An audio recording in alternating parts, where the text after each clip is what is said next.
Okay, I'm going to give you a quick update on the Speaker of the House vote. I'll give you the headline up front, and then I'll give you the background of how we got here.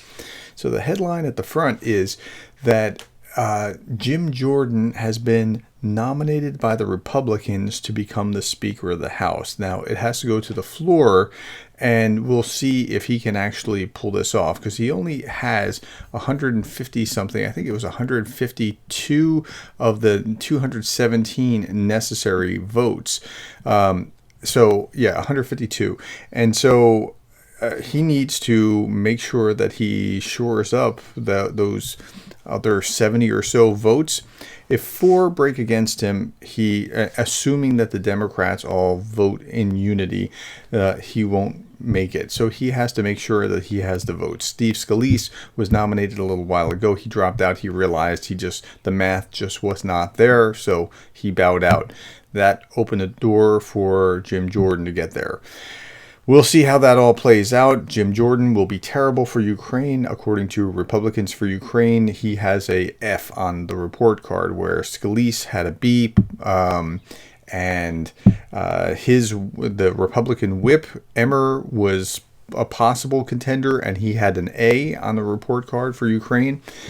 Jordan is a very conservative, but he's also somehow populist simultaneously, which those two things can go together. They look similar, but and he's a founder of the Freedom Caucus, so he's very conservative, and so the very conservatives will like him, but he's also endorsed by Trump. And so that's part of why he has the F, because he's voted against Ukraine support each time. Okay, so how do we get here? So 12 days ago or so, McCarthy was voted out because when he was elected, he allowed a provision that any one member could vote on whether the speakership should be vacated. That is, any one member can raise the question, and then they all vote. 8 Republicans and all the Democrats voted to vacate. So that threw the House into chaos.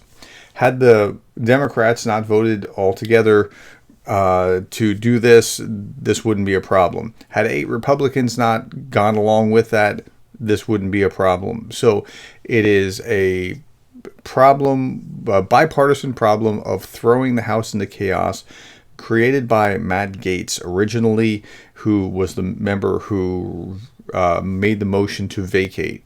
Since then, they've been trying to put it together.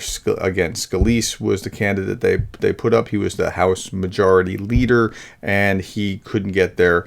Emmer could have gotten there, or could have been elected, nominated. He just didn't get nominated. Jim Jordan is there. Now, if Jordan doesn't work out, if he can't do the math and find every vote that's necessary, then we'll have to see who's next. It is possible that the Speaker Pro Tem, his name is McHenry, could be the guy that they put forward, or extend his powers, or give him a limited term as Speaker or something along those lines. But I don't know that they'll even do that. I don't know what they're going to come up with, because the Republicans are very divided right now, and they don't have a wide margin. And if they're not careful, they might accidentally give the vote to Hakeem Jeffries. Hakeem Jeffries is the minority leader in the House of Representatives. And again, the Republicans only have a very small majority over the Democrats. And if they play their cards all wrong, something could go very badly. Okay, that's all that I can give you right now. I can't predict which way it's going to go, because my crystal ball is broken. So thank you for your time and attention. If you care about American politics, this is important, because who is the Speaker of the House? The Speaker of the House is the person that controls the purse.